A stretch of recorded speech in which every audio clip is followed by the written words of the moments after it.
भारत सरकार की एक बहुत ही अच्छी स्कीम सुकन्या समृद्धि योजना के बारे में विस्तार से आपको बताने वाले हैं। इस योजना में आप कम से कम 250 रुपए जमा कर सकते हैं और 70 लाख रुपए तक आपको आपकी बेटी की शादी के लिए मिल सकते हैं। सुकन्या समृद्धि योजना से रिलेटेड किसी भी प्रकार के प्रश्न अगर आपके मन में है, उन सभी का जवाब आपको इस वीडियो में मिलने वाला है। चलिए सबसे पहले हम जानते हैं कि सुकन्या समृद्धि योजना क्या है और यह सरकार द्वारा क्यों लाई गई है।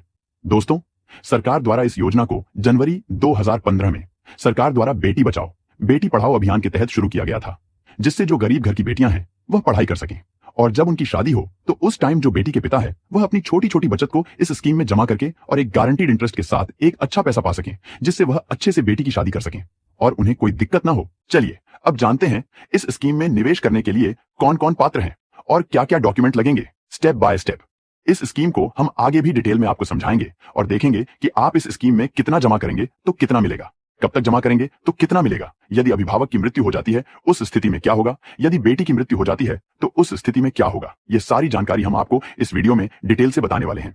चलिए पहले जान लेते हैं इस स्कीम की पात्रता, यानी कि किस किस का इस स्कीम में खाता खुल सकता है और इस स्कीम का लाभार्थी कौन हो सकता है।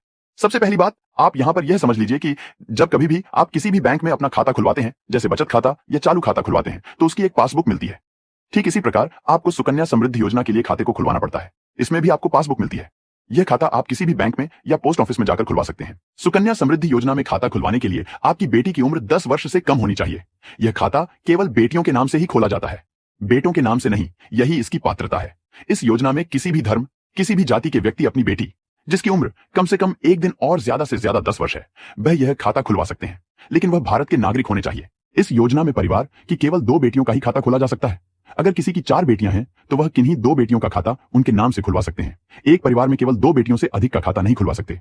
कुछ कंडीशन में आप 3 बेटियों के लिए खाता खुलवा सकते हैं।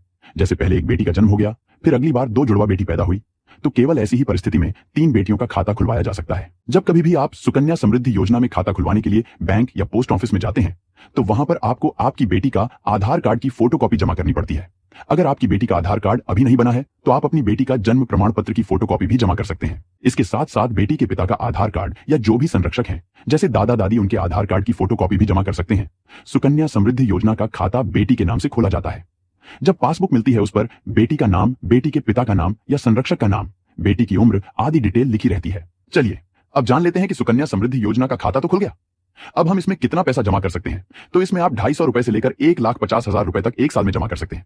मतलब जब से आपने ये सुकन्या समृद्धि योजना का खाता खुलवाया है उसके एक साल के अंदर, मतलब 365 दिन के अंदर अंदर इस अकाउंट में आपको कम से कम 250 रुपए जमा करने हैं। अधिक से अधिक 1.5 लाख रुपए जमा कर सकते हैं। अब आपका सवाल होगा कितने साल तक हमें जमा करना है, तो इसका आंसर है 14 वर्ष तक आपको पैसा जमा करना है। इसके बाद आपको कोई भी पैसा नहीं जमा करना है। फिर जब सुकन्या समृद्धि योजना खाते को 21 वर्ष पूरे हो जाते हैं तब उसकी मैच्योरिटी हो जाती है, मतलब खाता परिपक्व हो जाता है। आप उससे पैसा ब्याज सहित निकाल सकते हैं। अब आपका सवाल होगा, क्या हमें इसमें पैसे हर महीने या हर 3 महीने में या 6 महीने में या साल में जमा करने होंगे। तो दोस्तों हम आपको बता दें, सुकन्या समृद्धि योजना का जो खाता है वह सेम टू सेम बचत खाते की ही तरह है, केवल इसमें ब्याज ज्यादा मिलता है और इन्वेस्टमेंट की लिमिट है। इसमें किसी प्रकार की कोई बाउंडेशन नहीं है कि आपको हर महीने या हर तिमाही में या हर 6 महीने में आपको पैसा जमा करना है। आपके पास जब भी पैसा हो तब आप इसमें 5,000 रुपए, 10,000 रुपए या 1.5 लाख या जो भी आपकी बचत होती है वह एक साल के अंदर जमा कर सकते हैं। लेकिन कम से कम आपको 250 रुपए जमा करने ही है, जिससे आपका यह अकाउंट चालू रहे। अगर आप यह 250 रुपए हर साल जमा नहीं करते तो आपका खाता बंद हो जाएगा। फिर इसके बाद आप 50 रुपए प्रतिवर्ष की पेनल्टी देकर फिर से खाते को चालू करवा सकते हैं। अब प्रश्न यह उठता है कि इस स्कीम में 1.5 लाख रुपए की इन्वेस्टमेंट लिमिट क्यों रखी गई है। तो सरकार ने ऐसा इसीलिए किया है कि इसमें जो अमीर लोग हैं, जिनके पास करोड़ों रुपए हैं, वह इसमें ज्यादा निवेश न कर सकें।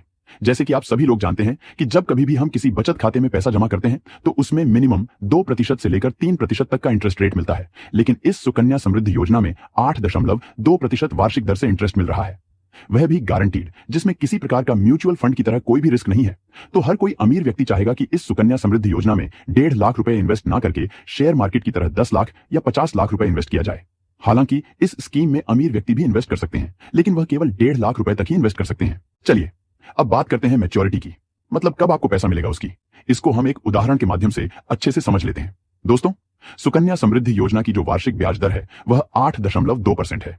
दोस्तों, हम यहां पर आपकी बेटी की उम्र 5 साल मानकर चल रहे हैं।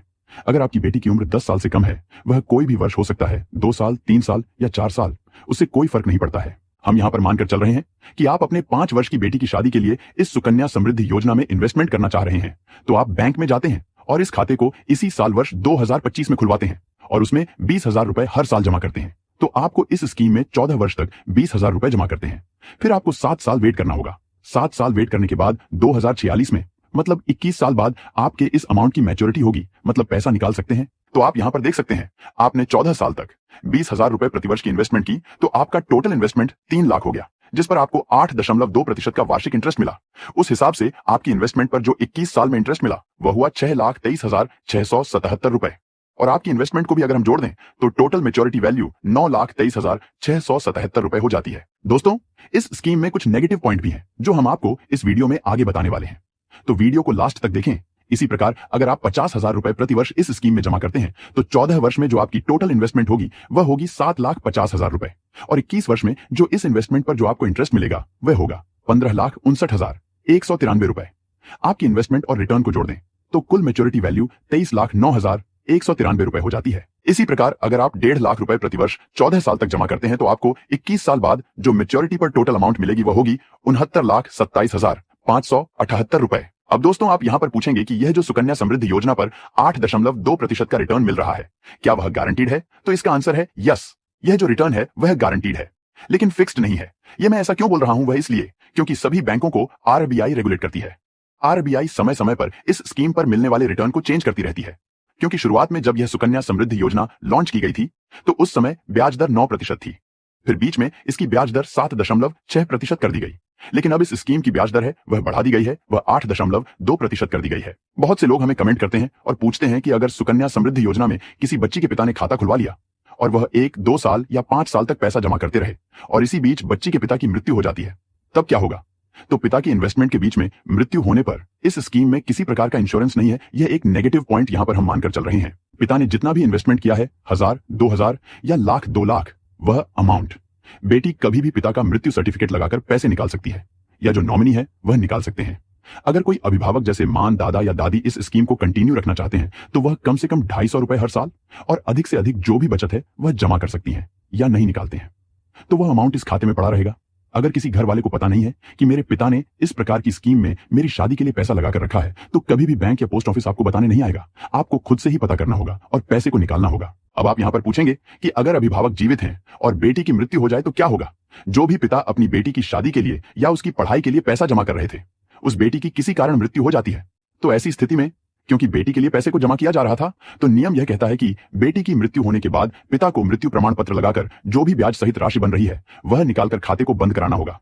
अगर खाते को आगे भी जारी रखते हैं तो खाता अवैध माना जाएगा। इस योजना की एक और बहुत बड़ी कमी यह भी है जो मैंने देखी है कि अगर कोई अभिभावक अपनी बेटी की शादी के लिए पेट काटकर जी तोड़ मेहनत करके पैसे को जमा करता है और जब उस पिता की बेटी जवान हो जाती है और प्यार मोहब्बत में पड़ जाती है और उसे अगर पता चलता है कि मेरे नाम से पिताजी ने सुकन्या समृद्धि योजना में 5 या 10 लाख जमा कर दिए हैं, तो वह बेटी बिना अपने पिता की सहमति के सारे पैसे निकाल सकती है। यह योजना की सबसे बड़ी कमी हमें लगी। इसमें ऐसा होना चाहिए था जैसे ज्वाइंट अकाउंट में 2 लोगों के साइन होते हैं तब पैसे निकलते हैं, ठीक इसी प्रकार पिता और बेटी दोनों के साइन होने के बाद में ही पैसे को निकाला जाए, ऐसा होना चाहिए।